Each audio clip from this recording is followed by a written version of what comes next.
Good evening, ladies and gentlemen. How are you? We have with us a wonderful lady here, a lady whose life story is going to intrigue you.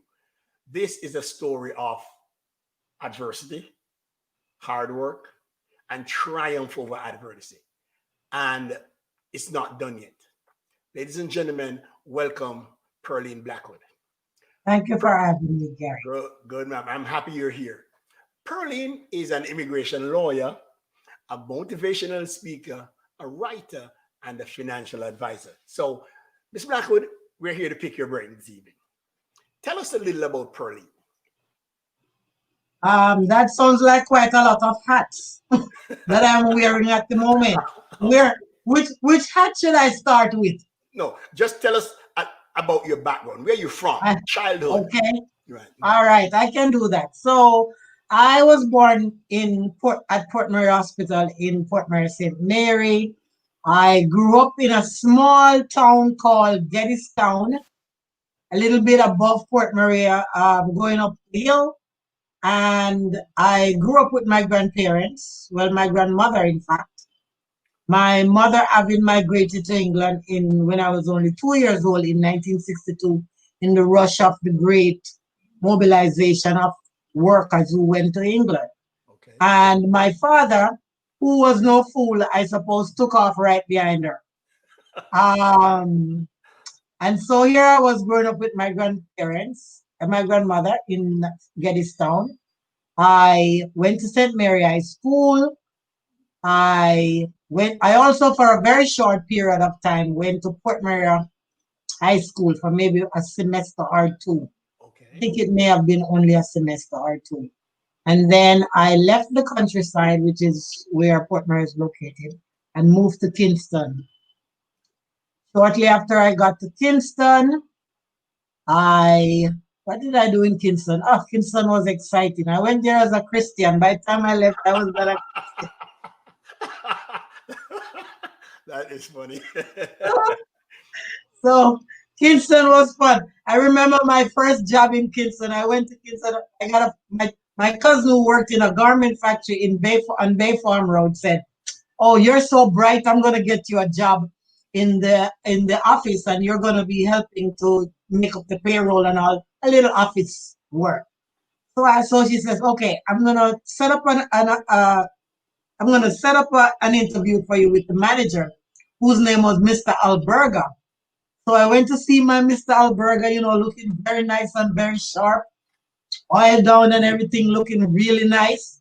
And Mr. Alberga said, "Okay, I am going to give you, in Jamaica we call it sums. Yep. So I'm going to give you four sums to do: multiplication, division, multiplication, and whatever the other one is. Because Matt, and me are not friends. Just So likewise. did you know I got all four of them wrong? Oh, I got did, I did you got get all the four job? of them wrong. Did you get the job? However, pardon, Did you get the job? I got the job. Oh, oh. And thank God for adding machines because he says it's okay. You're not gonna be adding these people's paychecks using using your very sharp brain. Oh my God. Instead, you're gonna be using a calculator. And I was actually talk about low woman on the totem pole. I was the lowest person in the office because I don't know if you guys know how factory work is done. So this was a garment factory. So they made shirts, right? So when you make a shirt, you don't make an entire shirt like you Right. go to your local. The shirt comes in parts. So sleeve has a different rate, collars have a different rate, Okay. buttons have a different rate. Piece. So when the women get their work to sew, each bundle that they sew has the amount of pieces that they did and their rate. So that was my job. They would take little gum sheets off the packets of her, stick them onto paper, and that was my job to add them up. Okay. All right. Great So job. Guess how much my wages was? I can't guess. I don't remember that type of Yes, money. please. This was in 1977. 77. 1977. 77. 77, 78, 78 Okay, per week or per month? per week. Per week, you're getting about Yeah, what, how much you 300? think wages were back then, Gary? Let's How see if much were you you're. getting? How much were you getting? About 250? I was paid $27 a week. And I bet you thought it was a lot then, right? No, I did not. You I was did. so upset.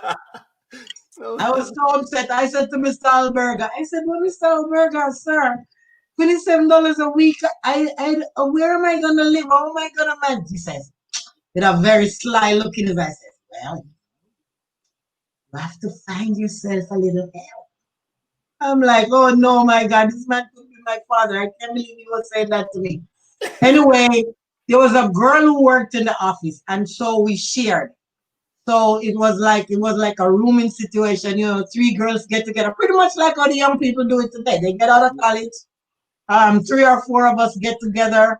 We rent a place and we share. So that's how I manage that. okay, okay. Now, Interesting.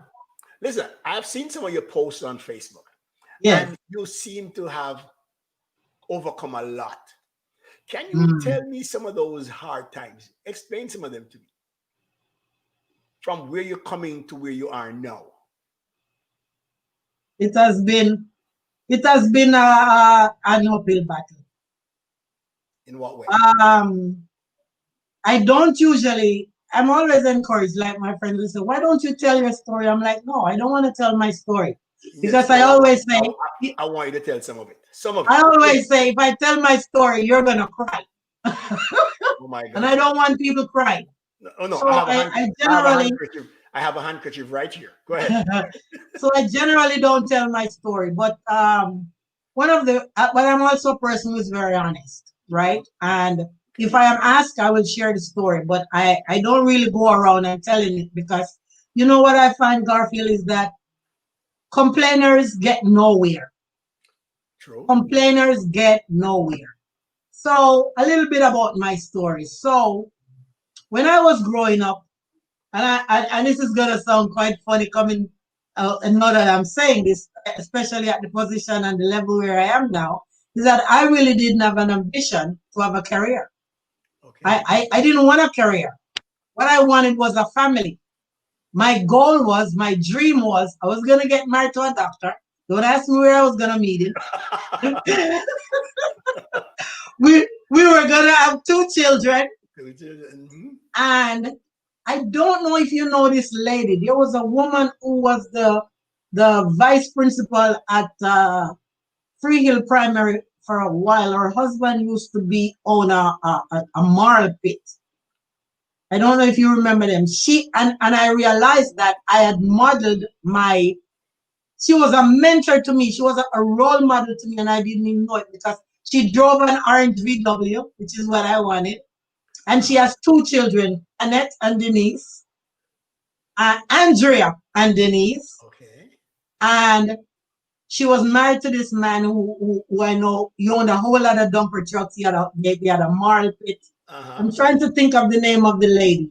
Big, stout lady. No, I And don't so know. that was my dream, right? Okay. So I just wanted a family, and I really had no aspirations. People said they wanted to become a teacher. I didn't. Okay. So when that was offered to me in fifth form, when I fell in love with a local fireman, see, Okay. very handsome guy in his platform shoes. Back then I remember platform them. shoes I was the remember thing. them shoes. He had his he had his red platform shoes, and he had his psychedelic shirt. With the remember those psychedelic shirts? Garfield Yeah. say you remember them. We all had one, man. We all had one, right? And so I fell in love with this guy, and he was really not the right guy for me. But I didn't know that. He was flashy.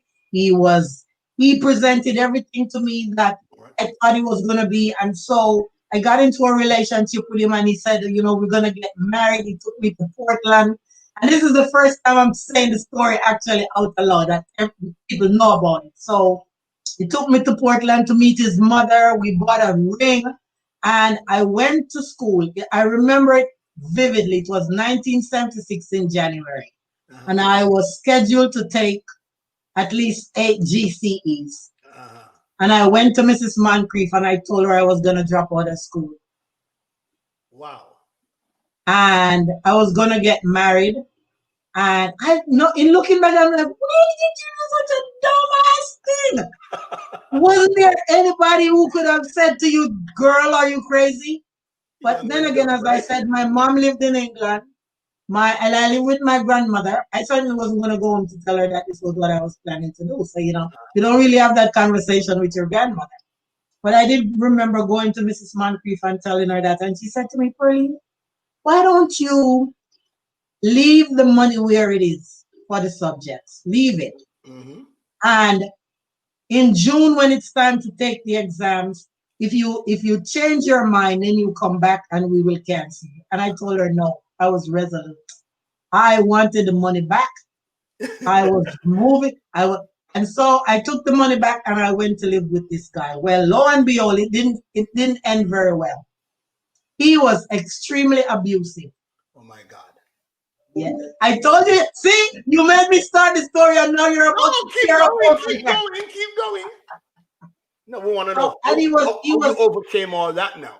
How did you right. So, overcome all that? and he was very extremely abusive, so much so that I had to actually leave St. Mary because I couldn't walk in Port Maria and be seen by him, or else I'd probably get a few knocks upside my head. Uh-huh. If I saw him standing over in a corner with some friends, I had to take a back road. I had to go across Swinging Bridge. I'm saying this, but some people won't know Swinging Bridge, but I know you're from Port Maria, so Yep. you know the layout of the town Yep. Uh-huh. and where the back streets are. Or I go up through Cox Street and then come across.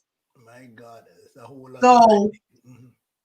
I I decided I was gonna leave. So I went to Kingston and that's how I got the job with Mr. Alberta. Okay. Now, So you are an immigration lawyer. What led you to the law service? What led you into the legal profession? right. From wanting a family with a orange VW, how did I end up here? It's orange VW. as an as an immigration attorney for more than 20 years. So how I ended up here is that again, I really had no plans. I didn't make any concrete plans. When I left, when I went to work for Mr. Alberga, I I progressed over the years in working for them. Then I went and I worked at JCDC, and then I went to actually work at the Office of the Prime Minister when Mr. Siaga was Prime Minister. Okay. And I actually went to work with the Honorable Oliver Grange, Okay. and Mhm. I worked with them, and I was promoted to the job where I was the coordinator for the something to do with with marketing. So the marketing materials that would come, they had planned a World Youth Festival in 19, I think it was planned for 1985 Uh-huh. or 83, somewhere there. And so I was a part of that big promotion. And so what happened was that we all had to have visas so that we could travel or Okay. Good. meet the people who were coming to organize it. So and then, and it was pretty hard work because we worked till late at night doing a whole lot of stuff. And so I had some cousins in Miami and I told them, I said, I'm going to come and spend a weekend. So they said, oh, sure, come on up. So I went to Miami for the weekend. And I remember the first thing I saw when I came to America, I never forgot it, a huge U-Haul sign. What's a U-Haul? What is that? It puzzled me. I pondered over it. I pondered over it. I went to my cousin and said, oh, Pearline, that's like a moving thing. Anyway, I spent the weekend. They took me to the flea market in Hialeah. Yep. I met all the Spanish people. They took me around. There was a store downtown called McCrory's. I was like, yeah, I like Miami. You So I like went Miami? back. So I went back to Kingston. By this time, I had actually stayed in Kingston. I had a son. I had my son Kevin, and Kevin was about 3 or 4, somewhere there. Uh-huh. And so I was working pretty hard, going to work and coming home late at night and, taking care of my child. And I decided after that that I wanted to go to New York. So I've been to Miami. I got a taste of foreign. I'm like, now let me go see what New York is. It's supposed Yeah, to be like, big after. Let's see what all they're doing over there. So I didn't have any family members who I could stay with because remember I told you my folks had gone yep. to England. So a friend of mine said, "Oh, I have my sister-in-law will actually come and meet you and take you in." So she came to the airport. She got me. I went to New York, and I think it was a Friday night. I got there on the Friday, and she said they're gonna go to see a movie in Queens in Valley Street. I Valley don't know Stream. if Yep. you're familiar Oh, with Valley Queens, Stream. New Yeah, York, yeah. and Valley Street, and they Greenwich. had a huge cineplex out there. So Uh-huh. they took me, her and her friend took me to go see the movie. And the movie that was playing was Desperately Seeking Susan with Madonna. And while I was sitting in that movie, I met my husband. What? Yes, What? just like that. Okay. And when he realized that I had just come from Jamaica, fresh off the boat, he never left my house. Every day he was there. Every day. I didn't get a chance to meet anybody else. Long story short, we ended up getting married. I got a job as a secretary in an office. Mhm. And I got a job as a secretary in an office downtown on Court Street. And that's the first time I got fired from a job was Oh my there God. because I was new to the system. So I Right. go, I take my lunchtime, go out, eat my lunch, and then come back in with the lunch and eat the lunch at my desk. So the woman was like, no, no, no. No. You took a lunchtime. You're supposed to eat when you're out, Yeah. not go shopping. Oh my God. So Mm. she fired me. They paid me on the spot and fired me. Cardio. Okay. But I'm like a cat with 9 lives. I found my feet. Okay. And so I married my husband and he filed all the paperwork. My son came up and then I had a green card and life was good again. And looking a whole lot better. A whole lot better. Okay. So So I'm gonna go have ahead. to in order to get to your question, I'm Right. gonna fast forward. So now Mhm. we're gonna fast forward because what happened was that I le- when I left New York and I went to live in New Jersey because I pretty much I couldn't get along with my mother-in-law, right?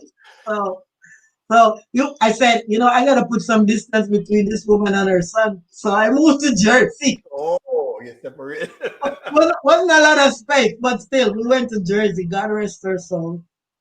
And we went to Jersey and from Jersey I realized that my son came home one day and told me that they were offering to sell him drugs outside the school.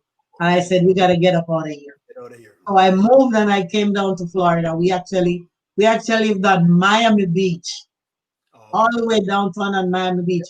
It was during the time when they were filming Oh, Miami Vice. my advice. Oh, okay. Miami Vice. And I remember them shooting right in front of our house. And Kevin would run out and they'd hug him up and talk to him because he was only a little boy of six, Uh-huh. 6 or 7. And they were such nice people, Don Johnson, And Michael yeah. Tubbs and Don Johnson. Mm. So we lived on Miami Beach. We made our way up to Miami Beach. I still worked legal so that I could get some money that I could do. Then I became a paralegal. And Okay. then while I was working as a paralegal, I started to complain that I was smarter than my bosses. That's usually the case. Hmm. I'm like, what is this? I mean, I could have done that. So I was challenged by, give me a word, Gary. I was challenged by their, I don't know. I find Don't that don't as stitch. Caribbean people, and I'm not saying we are the smartest and the best, but Mhm. we bring a common sense and a logic to things that Yes. I Uh-huh. find that the ordinary American person does not. For example, when I came, they were telling me that you had to auto address an envelope. I'm like, duh, Yes. and they have to Everybody write is on the supposed to thing. do When that. you're done, make 2 copies, put one in the. I'm like, Hello. Shouldn't I know that? So Yep. I had a boss. I had a boss. His name was Mr. Hurley. I hope I'm not gonna get in trouble for saying it. He was a really nice guy. Really, really nice guy. Very nice. But what Mr. Hurley did for me was that he gave me the run of doing things. He didn't Okay. sweat me. Right. There was no micromanaging. He Good. would dictate his letters, I type them up. I had his filing system perfect. Good. You would hear the senior partner coming down the hallway. Early, early. And Mr. I need my card of file. And I just run out and just slide it to Mr. Early. So I left from there and I actually found myself working for an immigration attorney. Okay. And she wasn't doing family immigration as I practice now and as we do. She was actually doing business immigration. So she was bringing a whole lot of nurses, physical therapists, Okay. all of those people from the Netherlands, France, Oh, very Philippines, okay. and I Okay. like that. I like that kind of work. It was challenging, so I had to get the documents. I had to pull the information. I was like a little mini detective. Get information, put it together, package the thing. And I got so good at it that they fired the person who I went there to replace, who Oh was my on God. sick leave. I to this day I still feel bad for the You guy. still feel understand? Yeah. Yeah, because I mean that really was not. Not your intention, right? No, no. I went there as a temp to help out, and then while I was there, I don't know what happened. She got me on my wrong side. I don't know. I'm like, I'm gonna go apply for law school at Nova. Okay. Which law school did you go to? At Nova, Oh, at Nova. Okay. All right. Nova's okay. and Mhm. because I'd gone to Miami Dade. I'd gone to Uh, Miami Dade Community College, and so I had an associate's degree. okay. And I I started out doing business management, but then I took all of the earlier classes first, and then when we got to, they said, "Oh, you're gonna have to do calculus," and I'm like, "Heck Yeah. to the no, to the no, to the no! Those numbers and I don't I get am it. not doing calculus, and I'm not doing advanced math." So I went to Okay. my counselor and I said, "I'm not doing that. Can I switch?" And she says, "Yes." She says, "What do you want to switch?" I said, "Give me liberal arts." Okay. What I think what they did was that I took extra credits and I had to take one math class, which I took on its own. So I Okay. still ended up getting an associate in management, I think. Management. Okay. And then from there, I applied to Nova Southeastern. So while I was working, no, something you most people don't know about me, but I was always working while I was going to school While you're going to school. and raising my son. Raising the son. Yeah, Okay. and party. And party. So You're not you leaving out the you know you party. gotta get a little party in there. You ain't leaving out the party. So right. So so I went to Nova and there was a professor there that really, really liked me. And I told him, I said, "You think I could get into law school?" And he says, "If you ever want to come, I'll write your recommendation because you're a really good student." And I went back to work and I'm still at work and again my boss picked me up. I don't remember what she said and I got up, I said I'm gonna go take the LSAT. We took the LSAT, me and a friend of mine, and got sufficient scores. The scores weren't really over the moon. So we took it again, but with those standardized tests, the result doesn't come up. It doesn't increase a lot, Right, right. right? It only increases marginally, right? Because I had figured out that I wasn't going to do the GMAT because, as it sounds, GMAT would have included. Calculus. I'm just as afraid of it as you are. And I, Ladies and gentlemen, we're here speaking with Pearline Blackwood. She's an immigration lawyer, financial advisor, and also a motivational speaker. Now, Pearline, in the realm of immigration law, what is the most common problem that will come up to you? From which perspective? The clients don't listen. The clients, the clients don't listen. The Okay, clients don't listen. but You know, what I is it find normally? What is it normally? Is it normally an immigrant who wants to attain permanent status in the US, or is it somebody who wants to bring somebody from abroad? How does it go? well, I practice immigration. I practice all avenues of immigration. Okay, all So I've aspects. done business immigration where I'm representing actual corporations. Uh-huh. And because remember I told you I learned that from this my Yeah. very first job. So I didn't know anything about filing for mom and pop, and I didn't do Okay. that. And Hmm. when I left law school, I got a job. I got a job with another big company. You know Sally Ames, Yes. the Yeah. yeah, they make the bread. They have most of their stuff and most of those companies that have factories outside in the US and stuff. I worked for a company that represented those people. The clothes, Tommy Hilfiger, the clothes that they make is not made here. So we represented those companies. So I did a lot of corporate work. Okay. And then when I left, when I graduated from law school, because of course, you know, I went and I took the bar and passed on first try. Congrats. Not many And do. then and then so I wanted to remain with that firm that we were working for, but my boss couldn't absorb me. So I had been that summer to work at the UN, Okay. right? I'd been to work at the UN for the summer. That was part of my internship, and I met a cute doctor up there from St. Vincent, and I'm like, kind of like how this guy's looking. I'm gonna go back to New York. So I went back to New York. I even had my announcement, my wedding announcement printed out in my head. You know how women are. And it was gonna be doctor and Oh, attorney you are funny. Pearline Blackwood Brown with an E. So Brown with an E. Brown with an E. Hey, don't get it twisted. This was not gonna come and Mrs. Brown here. It was gonna be Mrs. Brown with an E. I have to send this video to him when it's done because I'd like for him to see it because he would crack up. Anyway, it didn't work. That didn't work out because it was like two strong-willed people who are both professionals in their own right. It's like, Okay. and he feels like he should tell me what to do. And I'm like, no, you're a doctor. You don't fix sick people. You don't tell me what to do. So that didn't work out. So I went into my own. I didn't come back to Florida. I stayed in New York, and I got a job working with my very first job was with a Jewish gentleman. He has now since died. Nice man, Mr. Finer. And he taught me quite a few things. Mr. Finer was the one who taught me about money management. Okay. He was very shrewd. There would be no consultation unless money was paid. Money paid. Money has And to go aside. yes. And I remember Mr. Finer sending me to court to do my first deportation case.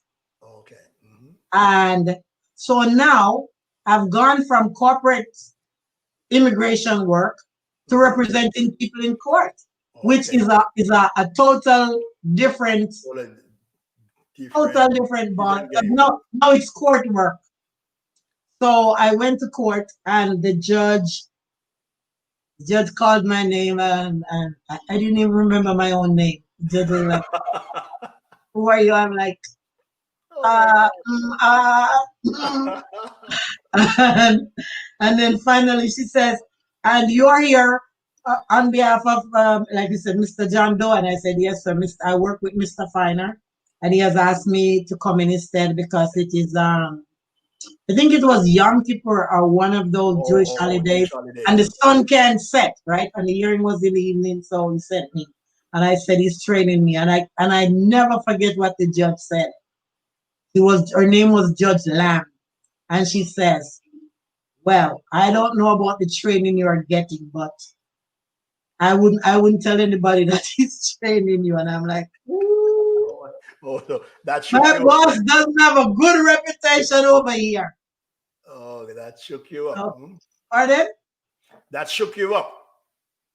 Yeah. Anyway, the trial attorney tried to insist, and this was also a case with that included a corporate company because Uh-huh. I don't know if you know, but there are two main basic tracks to get into the country. There's the family track and there's the employment track, Okay. right?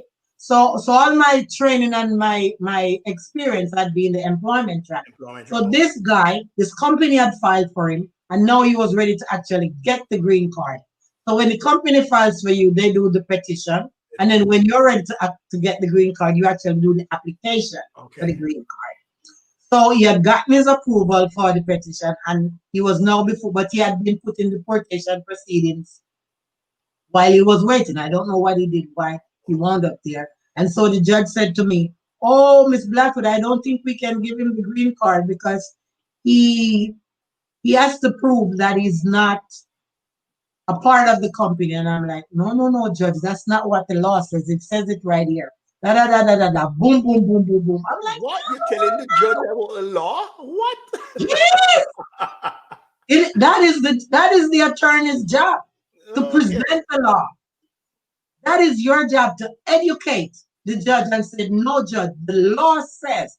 I learned something very important from Mr. Finer. I remember one time I said to him, "Do you think we should call so and so to get their opinion on the current law?" He says, "How many hours did you spend studying?" I said, "I've been working on it all day." He says, "You're the current expert on it. You know the most on it. Never ever doubt yourself." Okay, good. And the judge was so impressed. She says, "Okay, Miss Blackwood, prove it to me. Send me a brief." I went back to my office and I said, "Please, needless to say, we won the case." Okay, good. So, My so gosh, then not many people win their first case. I did. I won my first case. And so after I worked for Mr. Finer, I was there for 2 months. And you know me, I'm restless. I wanted to be on my own thing. And he wouldn't let me sign anything. Okay. So I'm like, I did not just go through law school, finish college, because I finished college faster than the average person because I did something called CLEP. I don't know if you've heard of Yeah. CLEP, where I studied on my own. So instead of doing 4 years, I did it in 3. Three. When I went to law school, same thing. I did summer school. I got everything done quick, quick, quick. So so Mr. Finer didn't want me to sign any documents. And I'm like, "No, no, no, no. He doesn't know who he's talking to. This is Pearline Blackwood from Town St. Mary. We don't do that over here." You could have bright. So Oh my God. so so he had filed for an Israeli guy. He had filed a case for an Israeli guy and he had flubbed it. And I was friends with the secretary and she says, "Why don't you take the case on your own? I know the guy, the client would. I'll call him and tell him to give it to you." And I'm like, "No, no, no, I can't do that. I'm working." She says, "Go on your own. Go. Go. I'll help you. I'll bring you clients. I'll help you." What? And I went out, Garfield. You remember Radio Shack? Yeah. Yeah, man. I went to Radio Shack and I bought a cell phone, uh, a hard drive, the external Oh, drives, you're the external and I drive. bought a laptop. And I went upstairs into the building next door at 305 Broadway on the 11th floor. And I rented a cubicle Wow. and I set up my office. That was brave stepping out like that. I That was keep faith. telling people, step That was out, faith. Mhm. step out. That was faith. And when I was there, the same girl called me and said, "Well, you're on your own now. You're not working here, so I can refer the client." So I said, "Okay, go ahead and refer him." And I won that case. And this was the first case that I won out on my own. And I remember writing on it, "I am a genius." And sometimes we gotta talk to ourselves, Yeah, you Garfield. got to that self talk. Sometimes we gotta, and this is this I see now with young people, they don't believe in themselves, they don't have no confidence. Write it out, make it plain, put the vision in front of you. Right. Because if you think you're an idiot, you're gonna act like an idiot. It has to be concrete. Yes. It has You to be you have to concrete for it see to it. You have manifest to itself. have to see it every day. I wrote on it, "I'm a genius," and I pinned it up on the wall. And every time I went by, I smiled. It gave me more confidence. And I won the case. And they were diamond merchants, and I got a pair of diamond earrings from them. Oh, wow. That is good. You To still this have them? day, we are friends. You still Go have ahead. those earrings? I still have them. Oh, good, good, good. Still have them. All right, let me ask And something. my son, I maintained a relationship with them over the Okay, past that's good. Uh-huh. 20 years. Wow. And when my son got engaged last year, I actually went to New York and I got the diamond from them, the uncut diamond from them. Okay. And then with my son, I gave it to my son and he got it set. You And got it said, okay. yeah, yeah, Good. yeah. All right, let me ask Oh, something. the good life. In your three areas, Hmm. lawyer, motivational speaker, financial advisor, which one gives you the most satisfaction? Which one gives you the most Hmm. satisfaction? So I have to choose between lawyer, motivational speaker, and the financial services, Uh-huh. motivational speaker. Gives you more. Okay. Why? Why is that so? I find that I find that a word, a phrase, a little encouragement Mhm. can keep people from doing really, from really doing really desperate things, right? Okay. I enjoy people getting their green card, but still there's a sort of selfish motive in that they're doing it for themselves.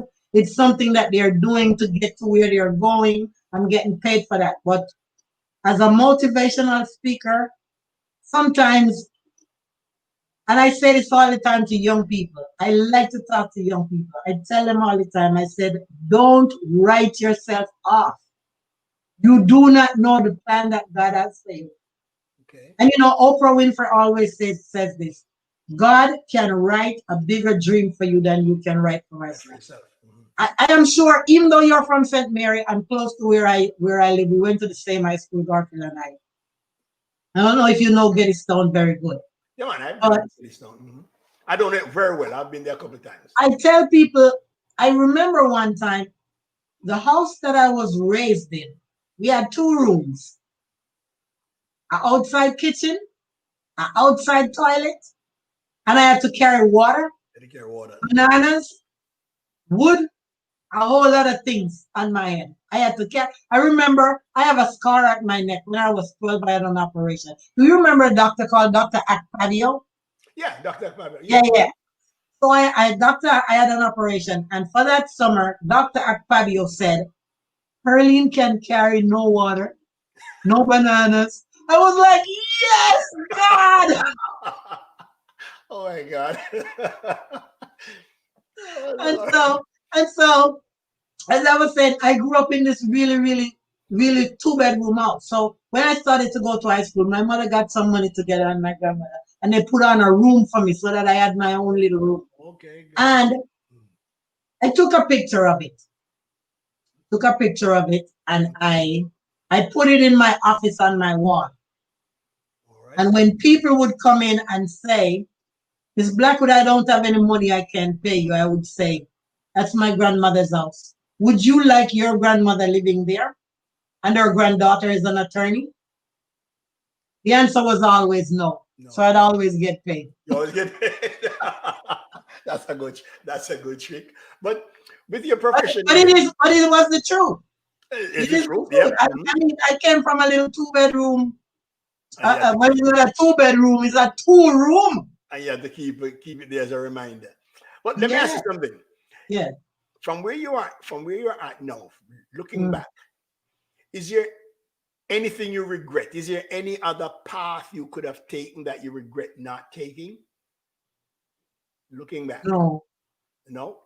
I None at have all. no regrets. No regrets. I have learned so much. Uh-huh. And what I have learned has enriched my life. And I'm gonna go back to one very sad area. And Uh-huh. most people would say, do you regret dropping out of high school and not taking the GSC and graduating with your class and marching across the The stage and everything. marching across the stage with everybody in 5B? No. I would have loved that. But what I learned Uh-huh. was it came to help me because as an immigration attorney, we have cases with clients who have been abused and have been in abusive relationships. Uh-huh. And what I bring to that is valuable. True. I've been to interviews with immigration officers, and the officer will look at the client and say, so I see your attorney wrote here that you're an abused spouse and you're suffering emotional and psychological trauma. Mhm. And she's not a psychologist. And I'm like, yes, but I've been an abused victim of You have, domestic violence. you have walked that I road. know it. I know it. I know what it feels like. I know what it feels like. I know the fear. I know the trepidation, the walking around and Looking you over know, your shoulder. And, right? scurrying and looking. Remember, running across swinging bridges instead of going up past the market. Yeah. You know, I know that, and so I have brought that to bear in the work that I do for people. Right. Okay.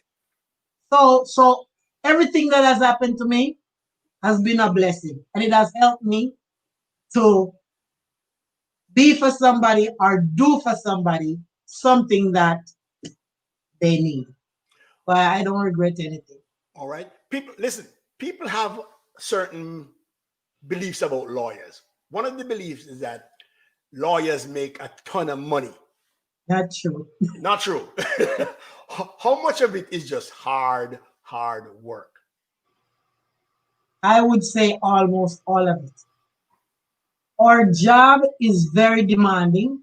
Hmm. It's a lot of work, and it's a lot of work over. You're expected to know copious amounts of information and knowledge, Hmm. and to always ready and to know. Ready. Have it at your fingertips. And people don't appreciate your mental acuity. Okay. They don't understand the fact that you have to remember the cases. You understand? You can write a nice brief, but when you get before that judge and he asks you, you're gonna have to remember it. You're gonna have to remember the client's story, Okay. right? You have to remember all of this. So the work that you do, and even if say I'd worked, because I went out and worked for myself for 20 years, Uh, kudos to me. 20 years. Good. Hmm. And my fellow to friends and peers, some of them have gone to work, and I've also worked in big law firms. Uh-huh. But the work is different. You work long hours. You have no, that I'm sure you've heard about all these billables. You've got to make a certain Yeah. amount of Right. hours. You've got to Right. bill this time. So it is a lot of work, and the money really for attorneys don't. People have been watching too much Law and Order, Much and you right. know the money doesn't the money goes to the partner. To the The big money goes to the top. So the to the person part. who just left law school is just making a measly 50,000 or 40,000 like anybody. All right. If I were to ask And you, mhm, go and ahead. it costs more to be an attorney than to just get up and go to your job somewhere because you have an image. Right. You I have to have to be in a present. suit. I have Right. to be in stockings. I have Hmm. to be in high heel shoes. Well, not high heels, but professional shoes, you know. Okay. So So we let don't me ask make you a real quick, lot of money. Pearlie. If I Hmm? were to ask you, give me Hmm. one case that you had that gave you the most satisfaction. Give me one case that tops your list when it comes to personal satisfaction. What was it? I'm gonna tell you the case that I won this year. It's called Beletsky Toloso. Mhm. And I'm gonna tell you about this young man's story. There was a young man in New York who got arrested and he was charged with rape. And it is still a touching story to me today. Mhm. And I have to go slowly. All right, take your time. And his mom came to me and said he was incarcerated. He had been released, but at ICE had him, and they had him in another town. I don't remember if it was Pennsylvania, wherever, but it was another place. And she said, "Can you take the case?" And I said, "Yes, I'll take the case." And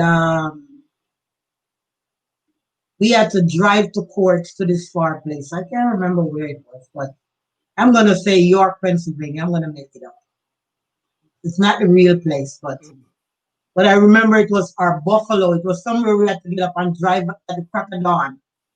So me, her, and some family members, we went, and he was incarcerated. So, and we were going to his hearing to see the judge.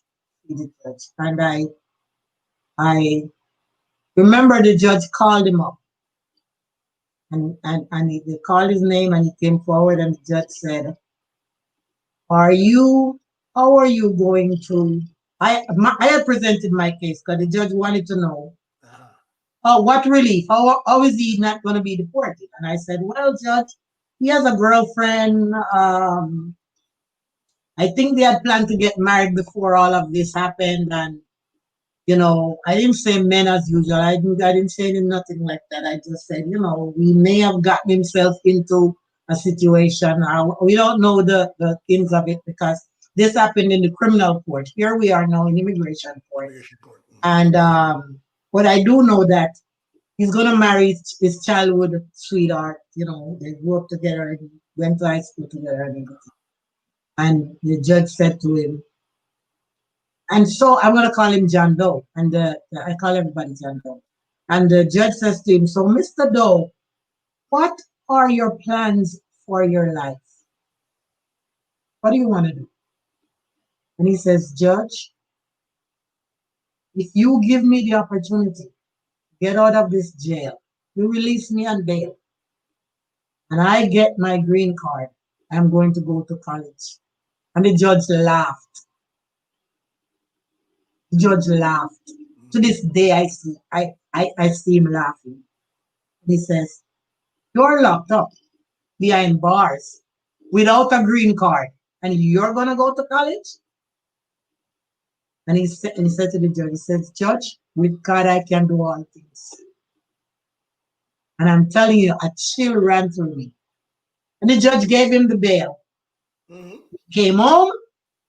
Long story short, he wrote me a letter from jail. I have the letter to this day.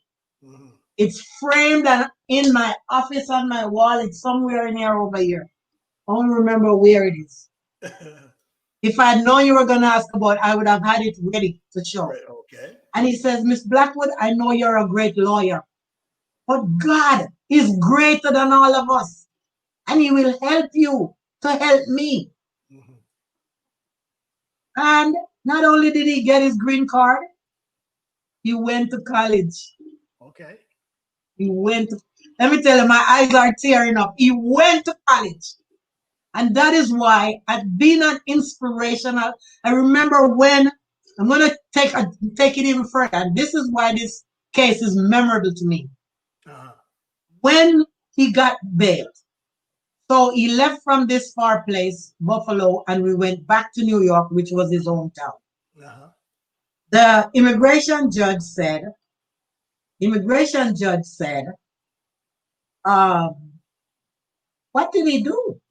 And the trial attorney, because the government's attorney sitting on the other side, and she said, "Well, it is alleged that he raped some little girl and stole her Walkmans Mhm. and um, and judge, we thought that leverage was made by politicians to get him off, and because really he should have had a harder sentence." And Okay.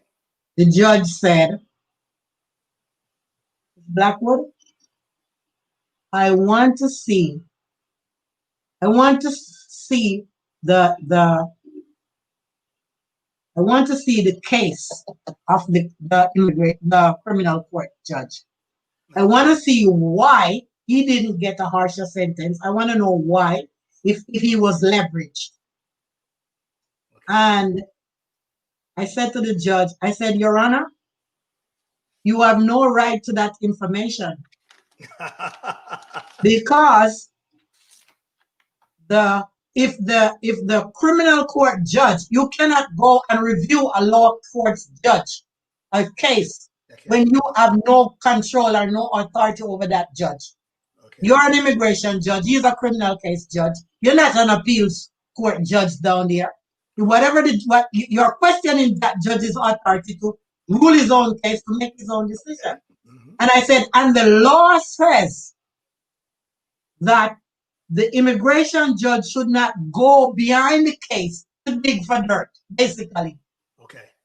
And she says, bring me a case that says so. I was, Garfield, I was livid. I was livid. I cussed up, I cussed down. I said, how could this judge do this? She knows the law, she knows the rule.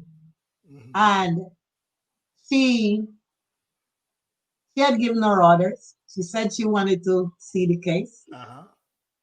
And so when I went, I found the case. It was called Bilotsky Toloso. Bilotsky. And every time I see this guy, I say, what's up, Bilotsky Toloso? And he laughs because he knows that's the case that saved his butt.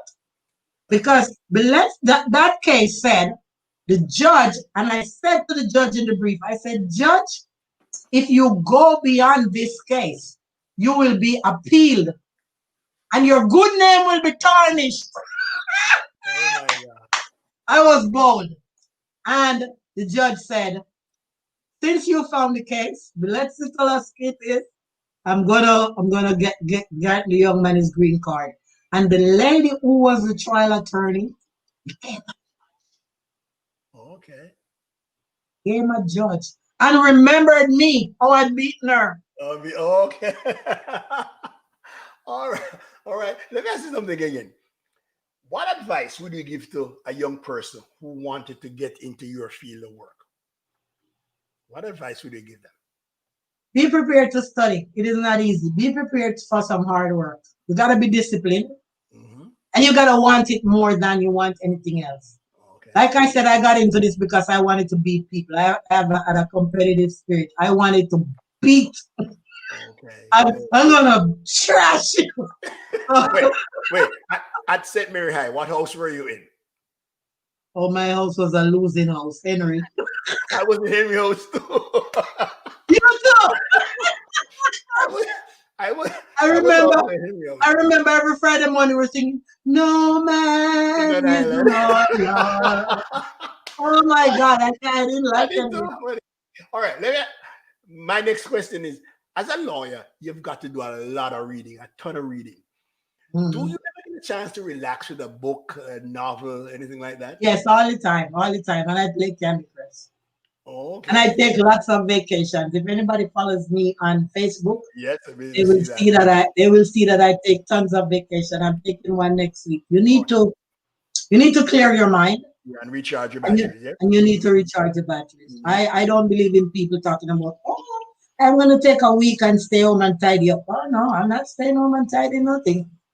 All right. So when you say vacation, when you speak of vacation, where do you normally go? Is it back to Jamaica or some I other go country? everywhere. Everywhere. Mm-hmm. I've been to Peru, Mm-hmm. not speaking Spanish. I've That's been on my to. bucket list. I want to see Machu Picchu. Oh, you're gonna love it. You're That's gonna on my love it. bucket list. Peru is such a country in diverse because they have the mountains where it's cold. They have the beaches. Beach. They have a little bit of Everything. everything. They have a little bit. So I've been to Peru. I've been to France. No French. Not speaking Don't French. know anything. Right? My mother is like, you're crazy. Of course, you know, my mom lived in England for quite a while. So I've been to England, I've been to Wales. I wanted to go to Ireland, but they wouldn't let me because they're like, you don't know what it's really like over there. You only know what you read in a book. I'm like, but I gotta go see where James Joyce wrote. Like, Okay. I say, Got read to read about them James things in Joyce. Nigeria. Mhm. All right. So And let of me ask course, you I've been to almost every Caribbean island. everywhere. So, okay. On a vacation, what do you normally do? You just chill by the beach, or you have a good book, or you explore? What is your vacation normally like?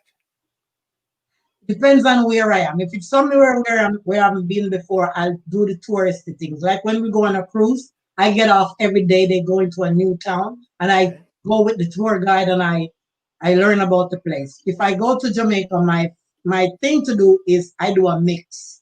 Okay. So I do part resort, where I'm just sitting there not doing a thing. Not doing a thing. And then I do a half with the family members where I like to go into little bars and sit and listen to people talk about it. Yes, that's true. Wait, And I sit quietly and I hear them talking. And you're on top of their voice. And I'm like, these people don't even know the half of this. Yes, man. And Trump went to Harvard. I'm like, no, he didn't. oh my God, it's funny. It's funny. So I like to discover. So I'll drive around the island. Drive around, yep. I've been to every parish. I've been to every waterfall. Every waterfall, yep. Okay. Yeah. Yeah, but Pearline, we've got to do this again. We can you imagine we Yeah, talking it was about fun. we've got to do this again because It was you're fun. like I hope your listeners enjoy it. we haven't even touched the motivational part or the financial part yet. So that's setting us up for part 2. Right. Part So I'm gonna give you like a little one-liners about that. The motivational part is that I do MC at weddings, and people will ask me to come and speak at I've spoken at the American University Women's Association. I've spoken at colleges. I've spoken to graduating students who are here on H-1B visas. So I've done that sort of a thing, and then I've also done in the church thing where I go and I talk about citizenship, why you should have citizenship, how it affects you. So I've been that. And then on the financial services, this is something new that I've gotten into. So if you will notice, I'm talking about that all the time now on Facebook. Right, I see that. Because, and I like to say to people that I made a lot of money, but I didn't manage my money well. Manage your money well. And financial success, in order to master money, you must manage money. Do you think our people have that savvy about money? Do you think our people put aside enough for No. Why do you think that's so? It's our education and our background. First of all, it's a disadvantage really because we're coming into a totally different system, right? We are coming from an island where nobody's using a credit score or a credit rating. So we are used to cash. Now, you and I are from Jamaica. Who has money? You know how Jamaicans, I wish I had some money. I would show you everybody flossing and you got your money and you go into a bar and the guy takes out his wallet and you look to see how thick it is. You know, everybody walks around with a lot of money. This is a total different environment here, right? Credit is very important. And so as Caribbean people, we don't really get into that type of a lifestyle. But if you leverage credit, you could access much more. Right? You could much more than using cash. So I want to talk to my Caribbean people and I want to tell them, don't just have your credit score sitting in your closet. Use it. Right? And not even thinking or looking at it. You need to dust it off, get it out, get it up to a 700 or a 720. And if you're really ambitious, you want to get into the 800 club. Pearline, we're going to talk again. We are going to talk again. So you're heading down in a couple of weeks, right? Yes. And we wish you a safe journey. And when you come back, we'll continue this. We will talk. Pearline Blackwood, immigration lawyer, financial services advisor, writer, everything. That part we're gonna touch. Oh, we didn't even talk about the children's books that I write. We'll talk about it another time. Next time we're gonna touch that, and I want you to have a couple so we can see it. So, Pearline, from one St. Mary person to another, from a Mirzai person to another, it's been a pleasure. Thank you very much for coming on, sweetheart. Thanks a lot. God bless. Thank you, okay? Gary. All right. All right, then. Safe journey, okay? You too. Thank you.